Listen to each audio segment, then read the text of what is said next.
Nice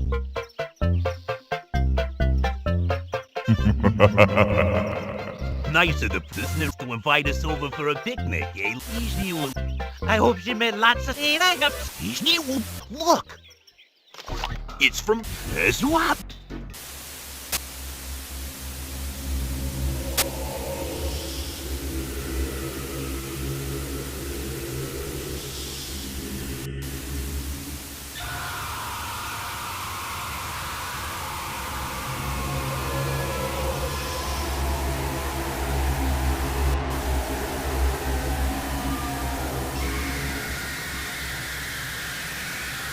We gotta find the princess. And you gotta help us. So this is a pasta I was suggested a long ass time ago. I'm not even sure by who at this point, if I'm being honest. The oldest comment I have suggesting it was posted well after the list of suggested pastas I posted on my Twitter back in 2016.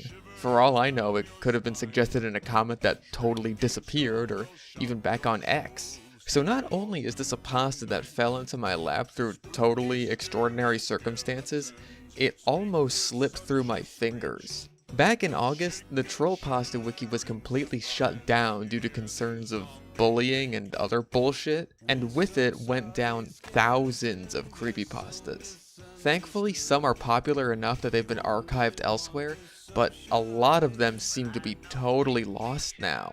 Today's story almost met the same fate.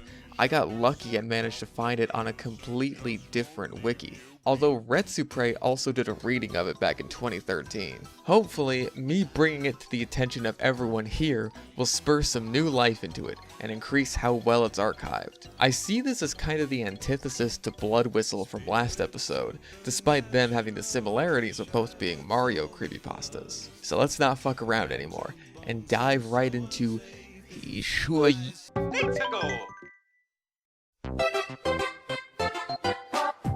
So right out of the gate, the main character, Matthew, reminds me a lot of Tom from Sonic.exe in that he's chock full of useless information based around his favorite video game franchise. This time though, it's Mario instead of Sonic, so I can feel at least a little better about rooting for this guy considering he's on the winning team, so to speak. The beginning of the story is mostly anecdotes about this guy just playing Mario games. A grand total of one sentence is spent saying that what's going to happen is going to be spooky. It's a good thing it's there, otherwise we may honestly forget that this is supposed to be a scary story about an Ihsoy, whatever that is, and not some nerd's blog. There's a sense of childlike innocence this character exudes throughout the entire story, and it's honestly adorable and hilarious to read. The story reads exactly like the ramblings of an actual kid trying to tell you a story about a video game. It's amazing. The illusion for that in Sonic.exe is kind of broken, knowing that the person writing the story is actually a grown adult who is also a degenerate furry, and Blood Whistle never tried with that, having its protagonist be a pretentious college student majoring in English, I can only assume. But Ihsoy's protagonist kept me smiling the entire way through. His commentary on every situation just constantly makes me laugh in ways that's difficult to describe. Unlike Blood Whistle, it makes you want to keep reading because it's just fucking funny. Before I knew it, I was halfway through the story and it felt like no time at all had passed. I was having such a great time. For something as terrible as this, he's honestly the perfect protagonist to take you through the journey. He's not annoying like Bradley from Blood Whistle or Tom from Sonic.exe. He's a solid second place to Zachary from Godzilla NES as far as video game pasta protagonists we've covered go. Now let me be clear, objectively this is not a well-written character. He's honestly pretty stupid and behaves illogically throughout the story, but it's so damn fun to read that it doesn't really matter. I said earlier that this story was sort of the antithesis to Blood Whistle, and this is a good part of why.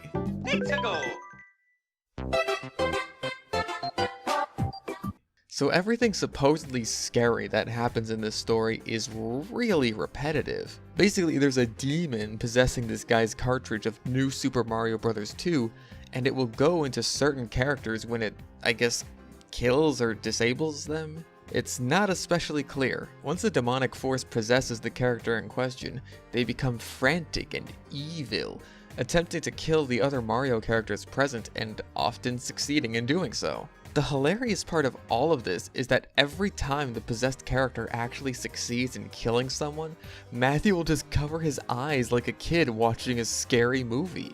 The one time the game manages to force him to watch it, he actually abstains from describing the events to us because they're disturbing and disgusting. This kid is so pure. Other pasta authors are far too eager to just have paragraph after paragraph of horrible mutilations of kids and babies and dogs and shit. But this sweet kid won't dare assail us with the horrid imagery of these fictional video game characters engaging in acts of violence. This story is so bad, but this is a shocking breath of fresh air. Another hilarious thing is that Matthew insists on calling each character their name, but spelt backwards once they're possessed, as they are a twisted backwards version of themselves. Now for some, this kind of works, although it's awkward to pronounce. There's the titular Ihsoy, Oirem, Rezwab, Iguil, but the absolute best one is, I'm trying, Hikap Seknerp. Just seeing this and imagining trying to pronounce it out loud every single time it showed up just made me laugh every single time. This alone almost convinced me that this pasta may have been written as a joke. The absolute kicker to all of this is that Yoshi is almost never possessed by the demonic force. He's possessed maybe twice in the whole story and does almost nothing. This would be like taking JoJo Part 5 and naming it Fugo's Bizarre Adventure. There's a sort of hyper-realistic bloody Yoshi that appears as the icon for the game and save file, but it's like halfway through the story the author forgot they were writing a story called Ihsoy and started writing about, well, let's just talk about the story.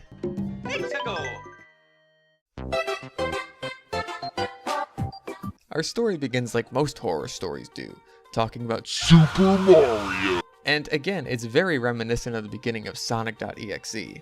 This doesn't last long, only a few short paragraphs though. Our main character is just talking about his love of the Mario series and Nintendo in a way that sounds like a borderline advertisement. All that does is give me flashbacks to Spone Cry 2. What he's really excited about is the new Super Mario Bros. 2 game coming out. What? Side note, this is written in a future perspective, in which it is supposedly being written 9 years after the events occurred, which obviously isn't true since it's still October 2012 as I'm writing this. Wow. Not only is that a hell of a run-on sentence, that is the best disclaimer that disclaims your pasta is a work of fiction that I've seen since Cupcakes. And how unnecessary a gap is that? What, 9 years? Jesus, dude, it's only been 6 years since this was written at the time of this recording. Oh god. That means we only have 2 years before the Ihsoy curse is upon us. We have to get everyone to the underground bunkers quickly. Anyways, he's really excited about the game's release and gets it as soon as possible by seeing if anyone had returned it to GameStop so he can get it $1 cheaper. I thought I was stingy, but okay. I like how he mentions the cashier didn't freak out and insist he take it for free. It's a nice time capsule to show that even in 2012, some cliches were getting out of hand pretty badly. Also, he gives the cashier a $3 tip even though he came to GameStop in order to save $1. Do GameStop cashiers even take tips? I don't think they do. So he boots up the game and the icon is of Yoshi but with hyper-realistic blood eyes or whatever and blood on his face. Already our hero was scared shitless and just closes the game, and part of me wishes the story would just end here because that would be hilarious. But it keeps going and it's still hilarious, so that's fine. We go through the whole he thinks it might have been a glitch thing, which I find funny considering how quick he was to subvert the terrified salesman cliche earlier, and continues to find one of the save files completed to 100% with millions of coins. Throughout the story, he mentions watching lots of YouTube videos about the game, which confuses me because it's only a few hours old, and I wonder why he'd want to spoil it for himself. The completed file has the evil Yoshi picture on it, and he selects it, unknowingly thrusting himself into a world of demonic evils. Let's go! So he goes into the game and the map looks like the map from a different Mario game, which I guess doesn't bother him for some reason. I'd be pretty upset if my new game was just an old one repackaged. I tipped the guy $3 for this? But apparently the game is fine, except the question mark blocks are written in blood. And whenever a Koopa or Goomba is killed, it leaves a blood stain. He beats the level with 666 coins and 333 seconds left. By the way, 2 divided into 666 is 333. I love this character so much. Then Ben shows up and tells him he shouldn't have done that. I'm joking because even this garbage isn't stooping to the same low that Blood Whistle did by bringing Ben up. It's just a normal demonic foreboding message. He goes back through the first level to get a star coin he missed, but now it's an ocean of blood. It's here he finally encounters the eponymous Ihsoy, as a picture of it appears on the screen, while he has the 3D on his 3DS, giving him a big ol' spook. I'd used to be a huge fan of Yoshi, but starting then, I wasn't quite so much anymore. Please never change, Matthew. Ihsoy is now in Mario's place, seeming to have eaten him, which is confirmed when Matthew notes that he has lost a life. Now it seems that Mario is the possessed one, now known as Oiram. Matthew concludes that the demonic force inside the game must pass from one person to another, and that Yoshi would be back to normal now. I don't know how he knows Yoshi will be fine, especially considering later events in the story when multiple characters are possessed at once. Oiram starts to move himself towards the flagpole, and meets up with Princess Peach, who he rips apart bit by bit. I looked away for roughly 2 minutes here, so there are no details here, but I'm sure you wouldn't want to see them anyways. Smart man. Then Oiram vanishes, and what's left is Hiccups. In the next level, Mario's back to normal, but Hiccups gives chase at lightning speeds before finally catching him, like Sonic with Tails and Sonic.exe. Oiram chases Peach out of the level, and she hops on Yoshi to escape. Matthew points out that he often considered just tossing the game out, but decided against it because I knew I needed to finish the game if I wasn't going to have nightmares for a week until I committed suicide. Mwah! Beautiful! The antithesis to Blood Whistle. I could honestly wrap it up here, but it keeps going and all of it is great from here on out. Let's go! So Yoshi and Peach escape the level, going down the flagpole which now bears the symbol of the demon tormenting them. What does the symbol look like? I don't know. Author didn't describe it. Moving on. But before they can leave, Oiram comes to attack them and turns them into their demonic forms. So I guess he has to attack them both at the same time to transform them both? It's all unclear. After this, the game is pretty normal aside from text boxes saying that evil demons are coming after them. The text box didn't actually call them Ihsoy and Hiccups, but it did say something along the lines of them coming after Mario. Thanks for the clarification. So he goes to a cheese bridge covered in bloodstains that get progressively bigger until all of the cheese is blood. Ow, that hurts my throat. He crosses the bridge to find that the demonic Yoshi and Peach are ripping apart none other than Luigi. Luigi, no, not again. So they kill Luigi and he comes back as a demon, now Igwil. But why don't either of them disappear? Did they only use like half of their demon energy each? It's all unclear. The three of them attack Mario and start to rip him apart as well. But then Bowser appears, and Matthew's commentary here is simply sublime.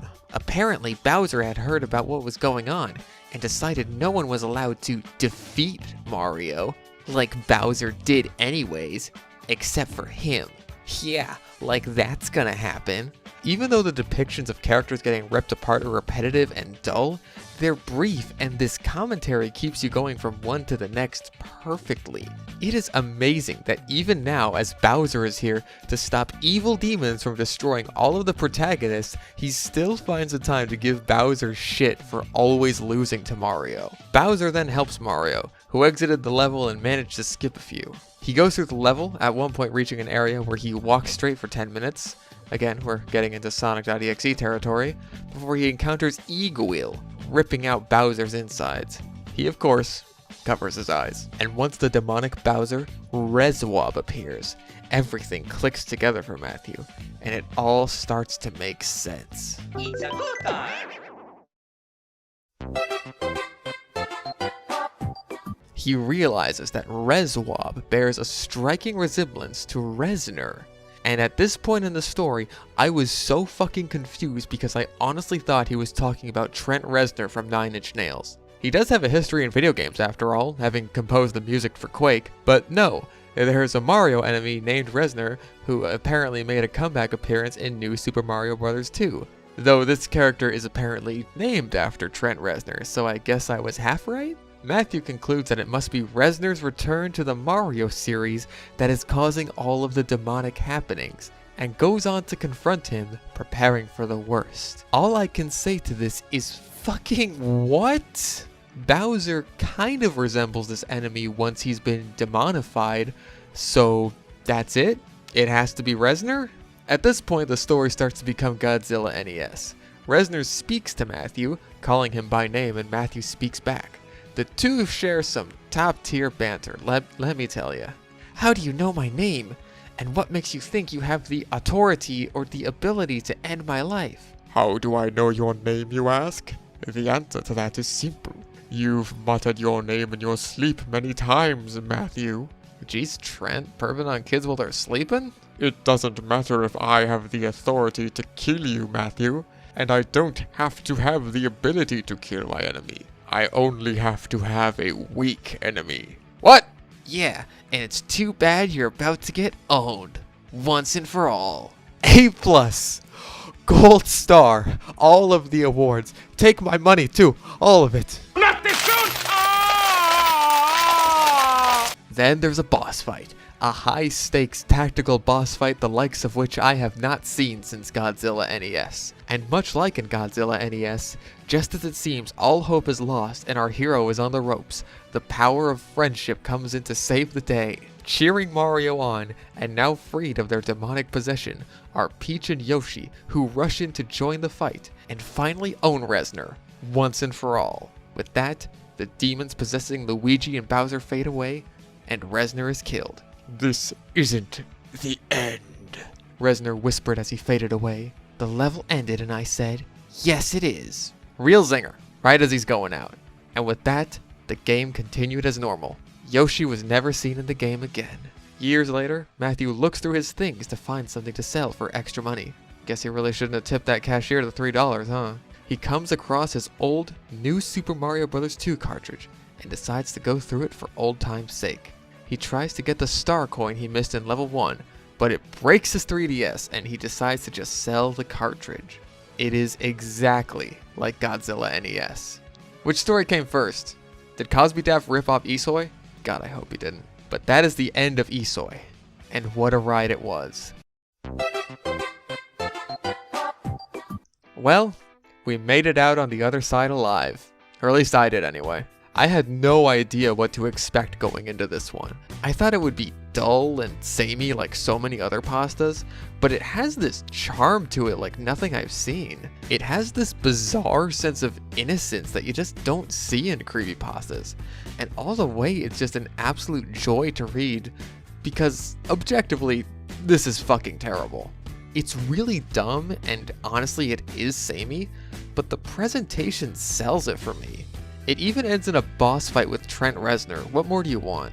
I mean, okay, it's not as good as the boss fight with John Madden and the true ending to Godzilla NES, but still. It really surprised me how much I enjoyed this. Blood Whistle was a story I was by no means looking forward to reviewing, because I felt like giving it any analysis would be too good for it. With this story though, it's something I can actively encourage people to read just for what a joyride it is. It's exactly what a bad creepypasta should strive to be. It's not too long, it's dumb, it's full of cliches, but it's funny as hell and a blast to read. Add some childlike wonder and innocence, and I think it's something that we're not going to see anything like ever again. So thank you, Nebulous Force, who first recommended this story to me. Thank you for revitalizing my hope in video game pastas. This has been Kitscan on I'll see you in the next review. Do the Mario, swing your arms from side to side. Come on, it's time to go. Do the Mario. Take one step, and then again. Let's do the Mario all together now. You got it. It's the Mario. Do the Mario, swing your arms from side to side. Come on, it's time to go. Do the Mario. Take one step, and then again. Let's do the Mario all together now.